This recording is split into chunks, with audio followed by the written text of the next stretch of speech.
Para los que acaban de sintonizar esta noticia, desde hace un tiempo se ha intensificado el desabastecimiento en Venezuela. La gente tiene que hacer fila durante horas para conseguir leche, pero en polvo, porque la otra no se consigue. Hay escasez de mantequilla, queso y también de carne de res, pollo, harina, azúcar, aceite, arroz, café, papel higiénico, pañales, detergente, cloro y champú. Mejor dicho, hacen falta productos básicos para la vida cotidiana.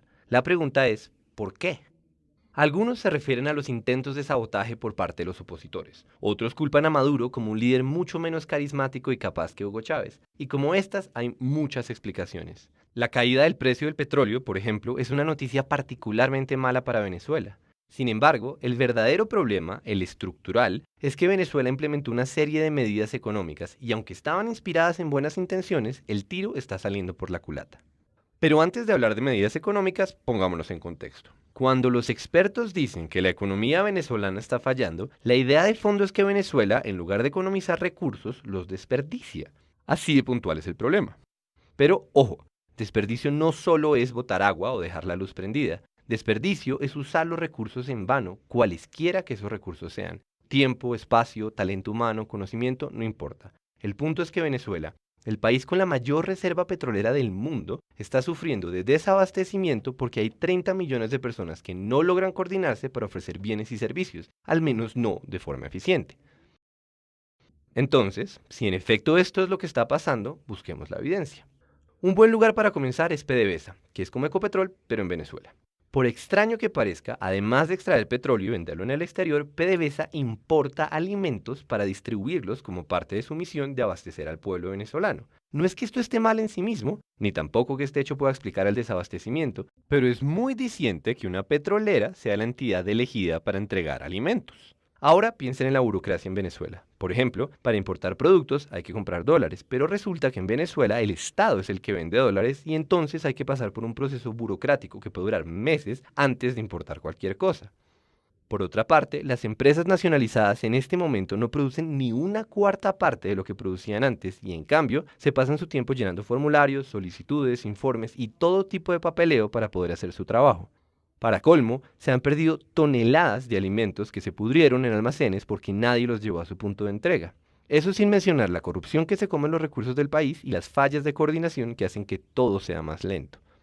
Y lo más grave es que este fenómeno se alimenta a sí mismo. El tiempo que los venezolanos gastan haciendo filas para poder comprar los productos que necesitan es una consecuencia del desabastecimiento, pero también es la causa de más ineficiencia. Estamos hablando de millones de horas humanas que se van a la basura y que se hubieran podido utilizar para mejorar la situación del país. Otra fuente de desperdicios es el esfuerzo que gasta el gobierno venezolano vigilando que nadie compre más de la cuenta o que no vendan en mercados negros. Claro, como no hay comida suficiente, muchas personas compran todo lo que se puedan llevar, pero eso solo intensifica el problema del desabastecimiento. Entonces, el Estado decidió implementar controles para identificar a los compradores y evitar que acaparen muchos productos. En algunas zonas del país se llegó al extremo de usar tecnología biométrica para realizar estos controles. Esos son algunos ejemplos. La pregunta es, ¿por qué está pasando todo esto? Y aquí es que entra la carreta teórica.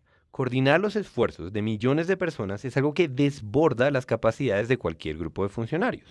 La mayoría de los gobiernos no se ponen el trabajo de decidir cómo se deben utilizar los millones de recursos que tiene un país, literalmente millones. Lo que hacen es establecer las reglas del juego. En la práctica, no centralizar la economía implica coger un problema descomunalmente grande y romperlo en muchos pedazos. En lugar de que alguien pregunte, ¿qué debe hacer el país? Todos los ciudadanos se preguntan, ¿qué voy a hacer yo? ¿Qué compro? ¿Qué vendo? ¿En dónde trabajo? Y la suma de estas decisiones individuales determina el rumbo de la economía. Pero, y este es un gran pero, para que esta estrategia funcione, la gente necesita comunicar información constantemente. Información del tipo, alguien debería llevar este pescado a la ciudad o yo traigo madera y también preste para acá que yo arreglo barcos. La clave del mercado como mecanismo para economizar recursos está en que son los precios los que informan a la gente de lo que está pasando. Pérdidas y ganancias, en un sentido puramente económico, son indicadores de eficiencia o de ineficiencia. Entonces, sin pedirle permiso a ninguna autoridad centralizada, cada individuo toma sus propias decisiones. Esas decisiones afectan los precios y los precios comunican esa nueva información para que otras personas puedan tomar otras decisiones. Y así, una y otra vez.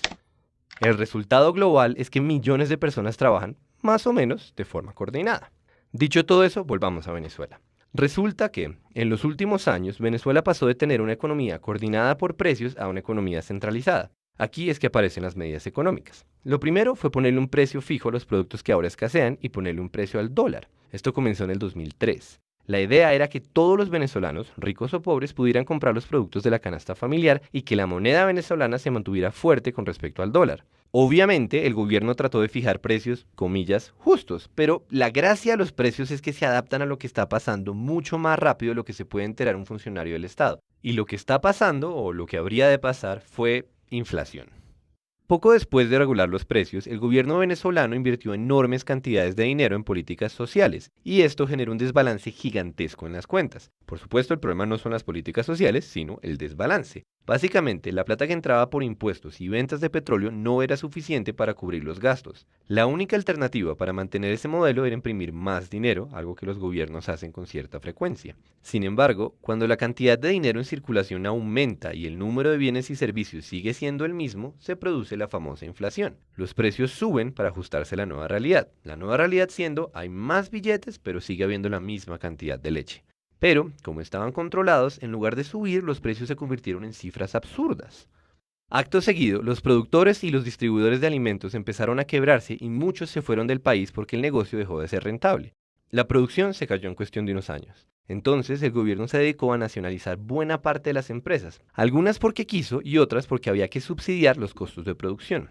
Por ejemplo, el Estado adquirió más de 10.000 hectáreas de fincas ganaderas en los últimos años. El problema es que el gobierno no tiene la misma experiencia que las personas que antes manejaban esos negocios y lo que es más grave, tampoco tiene la información necesaria para tomar decisiones eficientes, porque cuando se desligan los costos de producción de los precios, no hay nada que nos informe de si esto es más eficiente que aquello. Básicamente el país comienza a navegar a ciegas. Todo se hace con burocracia, con indicadores, con instrucciones centralizadas que llegan demasiado tarde. Ahí tenemos una buena parte de la explicación. La otra parte, o por lo menos otra muy grande, fue la caída de las importaciones. Ya dijimos que el dólar tiene un precio artificial en Venezuela. Pues bien, como solo el Estado vende a ese precio, conseguir dólares se volvió la titánica burocracia que mencionamos al principio. El gobierno debe elegir a quién se los da y con qué propósito, porque a ese precio no le alcanzan para todos. Y como si fuera poca cosa determinar cuál es la mejor manera de gastar esos dólares, o sea, el clásico problema de tener una economía centralizada, además, el gobierno debe partir de la desconfianza porque existen demasiados incentivos para la corrupción. Está el mercado negro, que también es una consecuencia de regular los precios. Piensen que todo aquel que logra comprarle al Estado un dólar o un pollo puede revender esas cosas, pero mucho más caras. Y por otro lado está la dificultad de controlar que nadie se robe los recursos públicos. Para que se hagan una idea de la dimensión de este problema, el gobierno reconoció que se han perdido al menos 25.000 millones de dólares por culpa de la corrupción. Entonces, ni modo, ahora Venezuela debe invertir una enorme cantidad de recursos para asegurarse de que otros recursos, como los dólares, se usen de forma adecuada. Eso implica supervisar las importaciones, vigilar los procesos de producción y controlar el comportamiento de los ciudadanos. El resultado, más desperdicio y más ineficiencia. Y con esto volvemos a la idea inicial.